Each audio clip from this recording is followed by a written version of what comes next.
Hi everyone. To create an op art weaving, you're going to need 2 pieces of paper. They can be any size, but they must be the same size. So we are using 9 by 12 and I have purple and yellow. We also have a ruler, a pencil, and scissors. The first thing you're going to do is pick which piece of paper you'd like to be your loom. So I'm going to use the purple and fold it in half hamburger style. So hamburger style is when you're folding the paper so that it's nice and wide versus hot dog style, which would make the paper long and skinny like a hot dog. When you fold, make sure that the corners are lined up neatly and then crease. Next, on the open side of the page, we need to draw our stop line. Now the open side is the side that will open up like a book. It is not the side that has the fold, this one. So I'll take my ruler and I'm going to use the width of my ruler as my guide. So that means I'm going to put the edge of my ruler on the edge of the open side. I'm making sure that this is the one that opens. Line it up. Hold it down nice and tight and trace it with my pencil. So there you can see I have a pencil line there. Above that line I'm going to write stop on both sides. In the center I'm going to write my name and my class code. Okay. Next, I can prepare to cut my loom. You can draw your lines first, or you can just go right ahead and cut, but if it is your first time making a weaving, I would recommend drawing them first and using a ruler for any straight lines. So I am going to do a cube sort of a weaving. So I'll start in the center with a slightly diagonal line, and I'm drawing a line from my stop line to the folded edge of the page. Like that. It's kind of hard to see.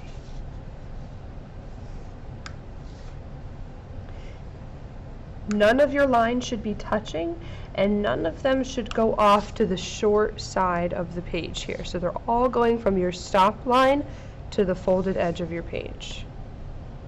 Even these two right here that look like they're really close are not touching. You could do straight lines, you can do wavy lines, any kind of line that works for you. Then I'll keep it folded and carefully cut each line. Each cut must finish right on that line the best that you can. So go slow, take your time.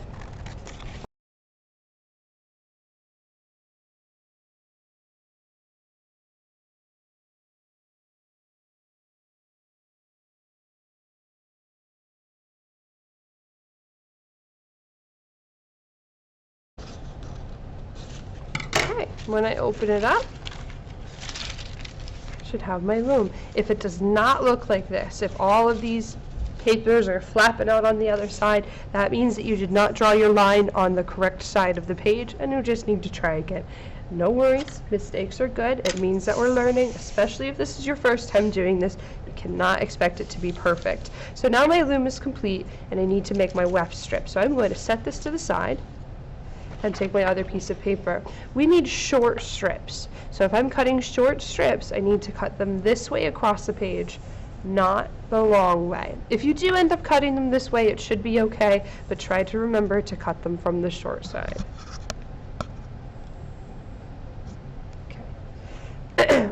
Again, this is where you can make a choice. You can do wavy lines, you can do straight lines, you can do zigzag lines, which can be very hard. I'm going to do straight lines, and again, I'm going to use my ruler to do this. You have to use your ruler anytime you do a straight line.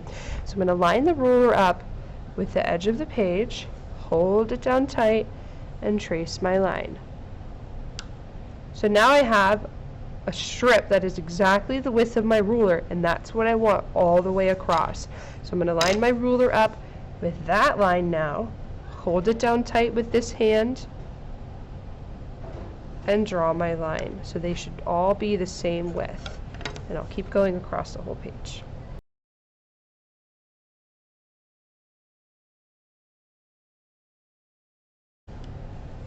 Here we go. Next, I'll cut. If you're doing a wavy line or a zigzag line, when you cut these out, you need to keep them in order. Straight lines, it's not as important, but if you know that you struggle with cutting or your straight cuts aren't exactly straight, you need to keep them in order. So when I cut them, I'm going to lay them off to the side. Or, if you're worried about keeping them in order, you could number them. So I could put a little number, 1, 2, 3, 4, 5, 6, 7, 8. Not a big number, we don't want to see it. 13. And then this one would be 14. Okay, so they each have a little number on them.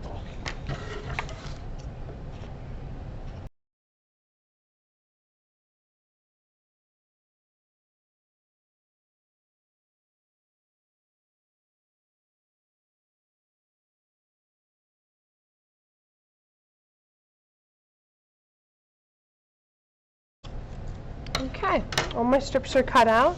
I did keep them in order, but they have the numbers on there to help me. I'm going to slide them down a little bit and put my admin back on here.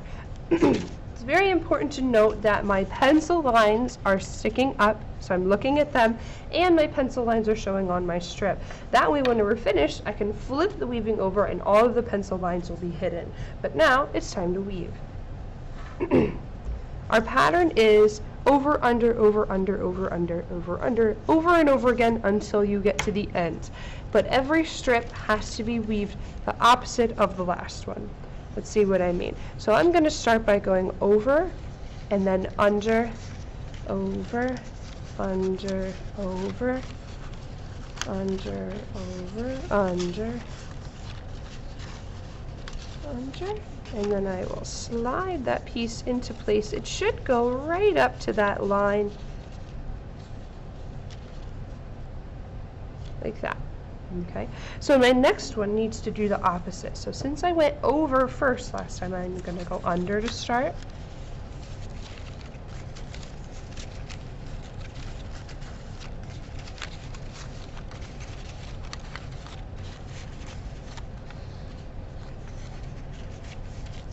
And each piece needs to be slid nice and tight to the last.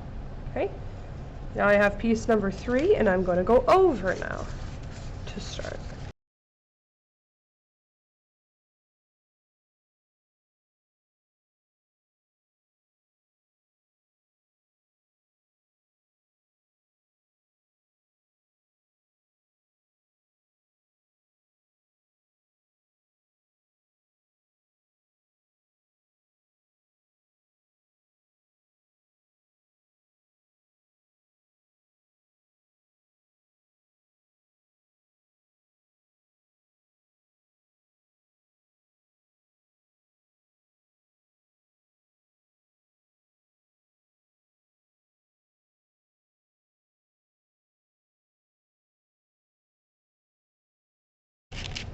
And there we go.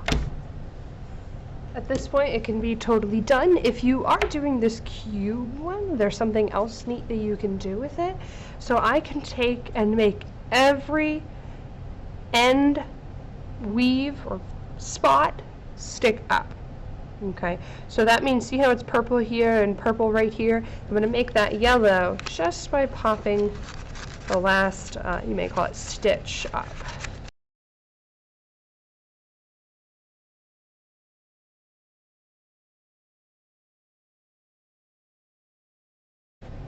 And then when I flip it, da-da-da, it makes a cube. So by taking that little stitch and popping it out the other side, it made these ends nice and clean for us. Because I had all of my pencil on this side, when I flip it, it's clean, it's done. Awesome.